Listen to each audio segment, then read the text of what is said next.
अब मैं तकरीर करने के लिए आखिरी मुकर्रिरा मोहसिना बिनते मीरावली को दावत देना चाहती हूँ, जिनका उन्वान है इखलास की अहमियत। बहुत ही कम नजर आया मुझे इखलास लोगों में, बहुत ही कम नजर आया मुझे इखलास लोगों में, ये दौलत बढ़ गई शायद बहुत ही खास लोगों में।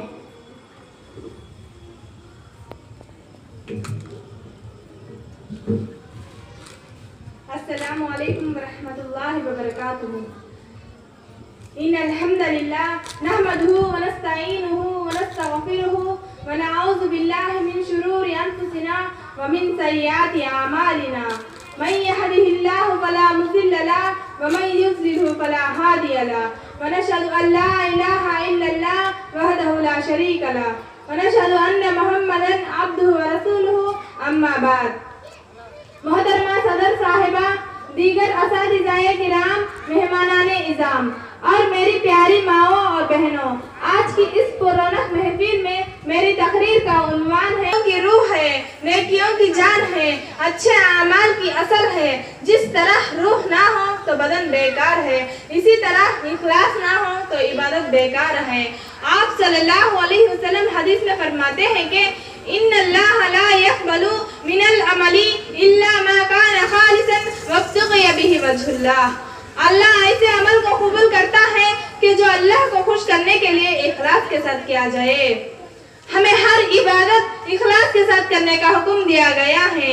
अल्लाह फरमाते हैं वमा उमिरू इल्ला लियअबुदुल्लाह मुखलिसीन लहुद्दीन। उनको यही हुक्म दिया गया था कि वो अल्लाह की इबादत इखलास के साथ करें। हमें हर इबादत अल्लाह के लिए हो, हमारी नमाज अल्लाह के लिए हो, हमारी सदका व खैरात करना अल्लाह के लिए हो, हमारी रोज़ा अल्लाह के लिए हो, हमारी कुर्बानी अल्लाह के लिए हो।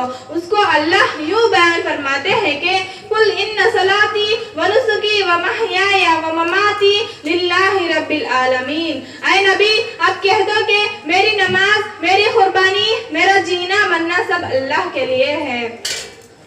मोहतरमा सामियात, इखलास ऐसी चीज है कि अगर इंसान इखलास के साथ किसी नेकी करने का इरादा करे लेकिन किसी रीजन की वजह से वो नेकी ना कर सके तो भी उसके इरादे की वजह से उसको सवाब मिलेगा।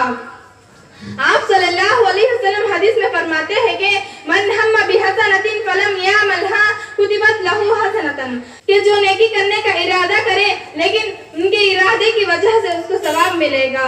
वाक़या हदीस में है कि सहाबा इकराम जंग करने के लिए तबूक की तरफ जा रहे होते हैं। बाद सहाबा को जंग करने का पूरा इरादा था, उनके पास सवारी ना होने की वजह से, जंग के सामान ना होने की वजह से वो जंग में शामिल ना हो सके।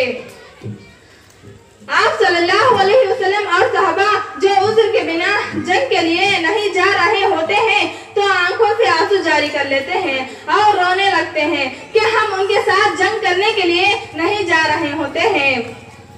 अगर हमारे पास भी साजो सामान हो तो हम भी जाते।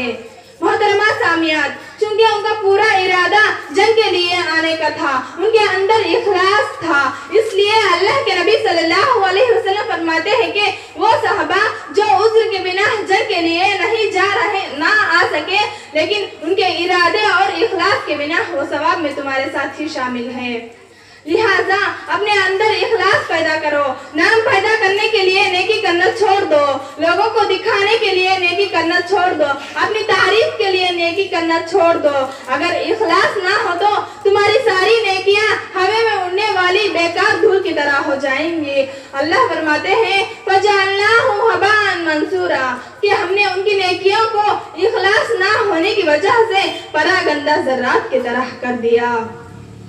मोहतरमा सामियात, क़यामत के दिन कितने ही लोग ऐसे आएंगे जिनके पास बहुत सारी इबादतें, बहुत सारी नेकियां होंगे, लेकिन इखलास ना होने की वजह से उनकी नेकियां उनके मुंह पर मार दी जाएगी। मुस्लिम की हदीस है, अल्लाह के रसूल सल्लल्लाहु अलैहि वसल्लम फरमाते हैं कि क़यामत के दिन सबसे पहला 3 लोगों को लाया जाएगा। पहला आलिम होगा, दूसरा शहीद होगा, तीसरा सखी होगा। तीनों अपने अपने हिसाब से दीन के लिए सब कुछ कुर्बान किए होंगे, लेकिन इखलास ना होने की वजह से उनकी सारी कुर्बानियां बेकार हो जाएंगी और उनको जहन्नम में डाल दिया जाएगा। लिहाजा इखलास को अपने हर अमल में साथ रहने दो। ये काम मुश्किल जरूर है लेकिन करना ही है, वरना हमारे बड़े से बड़े आमाल भी बेकार हो जाएंगे।